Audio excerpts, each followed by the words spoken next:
Hey, it's Congressman Jamie Raskin from Maryland's beautiful 8th Congressional District, calling out to all my wonderful constituents and friends across Maryland and across the United States for my favorite time of the week. It is Local Hero, when we get to toast the people who make life so extraordinary in Maryland's 8th District. It is Friday, February 23rd. It is the end of Black History Month, and I've got an amazing local hero for you. I try not to use Local Hero just to toast my friends, but to cast a very wide net. But I must confess that Anita Neal Powell, our local hero, is my friend. She is a lifelong Montgomery County resident. She is a passionate community advocate, activist, and an advocate. She is a researcher and historian, and she is a renowned public speaker in our parts. She spent 50 years working at the Department of Health and Human Services, but she's also very relevant to today's discussion, the founding president and CEO of the Lincoln Park Historical Foundation and the Leroy E. Neal African American Research Center, where she has been committed to researching, documenting, preserving, and sharing the rich cultural heritage of historically African American communities in Montgomery County, as well as other parts of the state. And she's been recognized by everybody from the Montgomery County Human Rights Hall of Fame to the Maryland NAACP to the Montgomery County African American Chamber of Commerce for the extraordinary work she has done in documenting the history of Black people in our county and the struggles that people have gone through. And so for your role both in documenting that history, but also staying profoundly engaged in the struggles of the day, Anita Neal Powell, we recognize you as our local hero this final week of February. Thank you so very much. I'm so delighted to see you. Tell us about, well, first the Lincoln Park Historical Foundation and then the Neal African American Research Center, how they're related and what work they're engaged in. Well, the Lincoln Park Historical Foundation started in 1977. My son George asked a question when he was in 4th grade, 9 years old. He said, "What is slavery?" And I said, "What is slavery?" He said, "Yeah, it was a class project." And so we wanted to find out. I said, "Well, if he didn't know what slavery was, then perhaps his classmates didn't know." So we started a program called The Birth of a People. We went into education, and then we went into the foundation of the church.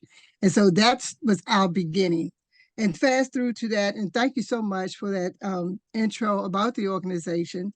So we have done a lot of amazing work here in Montgomery County and throughout the state of Maryland, tracking the footprints of African Americans and going forward with the cultural environment in terms of, in like 1991, Lincoln Park itself, the community itself, was started in 1891.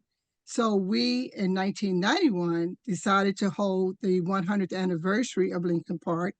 And doing our research of the community, we discovered that we had the only historically Black community college in Montgomery County, and it was called the George Washington Carver Junior College. And today that college, it was set in Lincoln Park, and then it moved over to where the current Board of Education is located. And I've had the opportunity, because I'm a part of the Montgomery College Alumni Association, I serve as its second vice president, to create a sister college. So now Montgomery College recognizes the George Washington Carver as part of its history. And then going forward, we have several publications that we have put together to really document the history. And in our research, we were able to find, believe it or not, almost 200 African-American communities right here in Montgomery County. And, we look at the enclaves, we look at lost communities, we look at historic communities, et cetera. So we are fortunate to have that as well. So, and, the funny part about it is that we always work with the communities. That's the only way you're able to really find out the true history and to find out what their stories are. And so that's basically how we do our research. That's how we were able to come up with the almost 200 communities and doing our research on Black people, Black community. And Lincoln Park, moreover, Rockville, is considered the hub of Black education, because all students who were Black during segregated time had to come to Lincoln Park or Rockville to go to school. And they had a relationship. And so with that relationship, you could go to a person's home and you could say, I am Deacon Leroy Neal's daughter, and they will open the door. And so we were able to, to build those relationships based on my father's reputation. I mean, it's a remarkable story about what you've done. And, it makes me reflect, Anita, about what's taking place around the country. I just got back from Florida. I was down there with my friend Maxwell Frost. And he's talking about a full-blown war against history and the history of the Civil War, the history of slavery, the history of Reconstruction, where, Governor DeSantis wants to rewrite the whole thing. I mean, slavery was basically just a mass apprenticeship program. It was like an internship program, according to Governor DeSantis. I wonder if you would say a word about the importance of this project that you love so much, and I know you delight in it, and you're so happy every time you're learning about new facts and new facets of our community. But what is its social importance? It is very important. And I think that, and I know they want to take, Black history out of the schools. I understand that. But if we keep it within our families, within our community, if we teach our own about their history, I think your story will live long, because you're getting real history. You're not just getting it from the history books, but you're getting it about local people. You're finding out about what your family did. I had a friend, his name was Russell Campbell. He was a civil rights activist, and I know you know him, and he passed away. His children didn't even know that he was a part of the civil rights movement. That's because it's very important for our young people to really talk to the elders to find out about their history, find out about their stories, and you will be surprised what is unveiled, because we just don't know. If you don't ask, you don't know. So, in short, to your question, talk to your family members, understand your community, track your community, track your church foundation if you have one, and just be involved in the community to learn about what it is all about and how it was founded. And I think that is so important, because if we don't talk to each other, then we're not going to know. Anita, I saw a wonderful new documentary that you're in called There Ain't No Back to Merry-Go-Round, which is about the really historic moment in which there was a struggle over segregation at the Glen Echo Amusement Park, which the civil rights movement succeeded in desegregating through protests and nonviolent action out there. And you were very much part of that story. I wonder if you would say something about that particular struggle and how that's just being recovered now as really a central part of the American civil rights movement.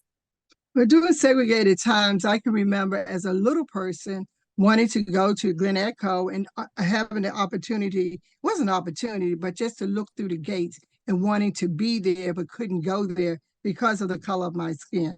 And I think that we've gone through many, many racial barriers. And I know that Tina Clark was a part of that video. She didn't want to go on the merry-go-round, but just recently, I do African-American tours. We were able to go and tour the Glen Echo. It's now a part of our opportunity to share that story about segregation. And so we were able to ride the carousel. And, I think it's so important that when you look back and you see how far we've really come, I mean, we still have a long ways to go.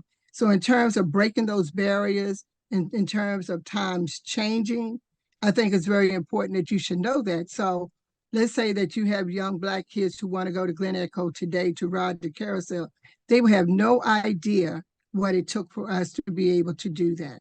And so that's a story that has to be shared. The video has to be shared. And you look back and you'll find out that, oh, I didn't realize that I just wasn't able to go, but somebody had to pave the way to make that happen.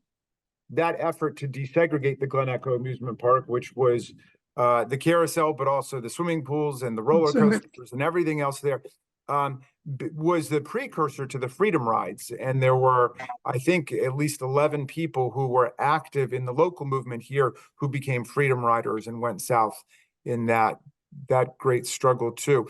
Well, you always give me the sense that we are history and history is us, and we are part of an ongoing project to make a more perfect union. I want to thank you for everything you've done, both historically in documenting our history, but also in being involved in the struggles of the day. And I want to give you the opportunity to have a last word to talk about work that you're involved in now and other things people could be involved in with you. But right now, what we're doing, we're working on the 20th anniversary of the Leroy E. Neal African American Research Center. It's the only one of its kind in Montgomery County.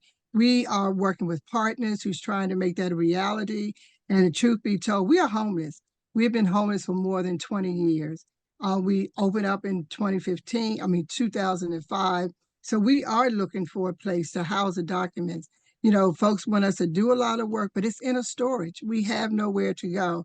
And I think that because of the importance of the work that we have done and the information that we have that no one else have, because folks have in fact passed away, we want to be able to share their stories and be able to help others to document their history. And that's what the research is all about. The research center is. And so in terms of trying to get people to partner with us, that is one of the things that we are going to work on for the next year. So we need a place and we're going to work, and we know we're going to get a place so that we can house the Lincoln Park Historical Foundation within the research center to be able to continue to contribute and to provide information on Blacks throughout Montgomery County and the state of Maryland, because I do have that information as well. Well, Anita, we are with you and with the Neal Research Center and with all our friends at Lincoln Park. Thank you for what you do every day, and you are our local hero this week. I hope everybody congratulates you and gives you a well-deserved hug. Oh, thank you so much. And I appreciate you so much for even not just making me one of your local heroes, but just taking the time out to thank other people for the work that they're doing. And we appreciate you for doing that. Thank you, Anita. You're welcome.